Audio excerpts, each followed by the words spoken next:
Hello everyone, I'm Taylor Bambico. I'm an author of young adult urban fantasy, adult thriller, and erotica, and for today's simple knowledge review, I'm going over CZ's 75B Retro. Now before I go any further, I'm going to clear this firearm. We're good. Empty.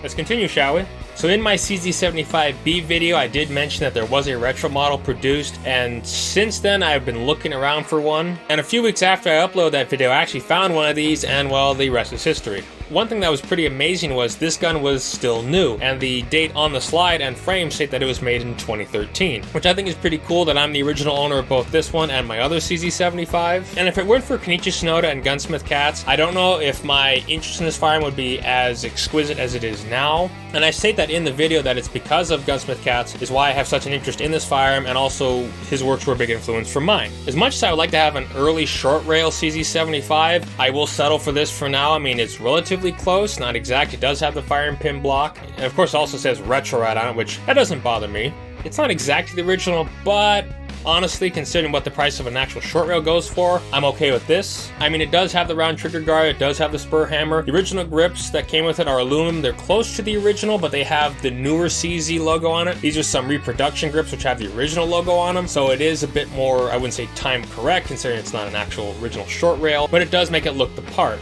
Another great thing about this regular 75B and this one is they do use the same 16 round magazines. Another great thing is it does allow for, if you're carrying it, you can do condition 1. This firearm just uses traditional 3-dot sights. I'm sure I could have night sights put on it, but I'm just going to leave these stock. If I did ever want them changed to night sights, it looks like all I do is drift out the roll pin in the front and drift the rear sight out. Considering this firearm is all metal, recoil is very manageable. If you shot anything like a Glock or a Smith & Wesson M&P or a Springfield XD, this gun would be a walk in the park.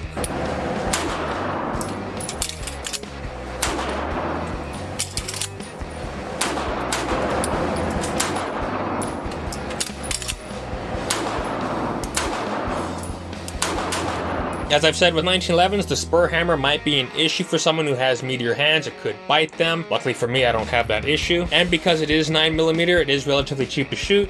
Well, not right now, of course. Now, when this particular gun was released about 7 years ago, the price was very close to a standard 75B. Of course, as time went on, these were a bit more difficult to find, so price was a bit more. A standard 75 is still going to be about $600 to $700 when you can find them. The 75B is definitely a gun I'd recommend to anyone who's looking for a hammer-fired gun to go along with your striker-fired firearms. There are a lot of well-made hammer-fired 9mm I'd recommend, the Sig Sauer P226, the Heckler & Koch P30. I will even recommend the Beretta 92FS. I know there's a lot of hatred for that gun.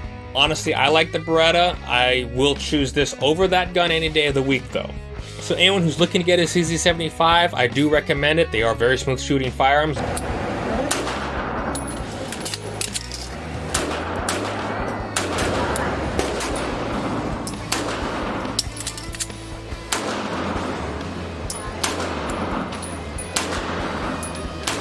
They're relatively simple to take apart. I prefer this configuration, which has the option of doing cocked and locked. Also, if you're an individual who likes retro firearms like I am, if you can find a CZ75B Retro, I'd recommend adding to your collection. I mean, that's the reason I have this 75B Retro, as well as the Glock P80 and the Car 15 clone I built. Well, that was my simple knowledge review on the CZ75B Retro. Hope you enjoyed it. If you did, remember to subscribe if you haven't already. Click that bell icon so you're notified when I upload new content.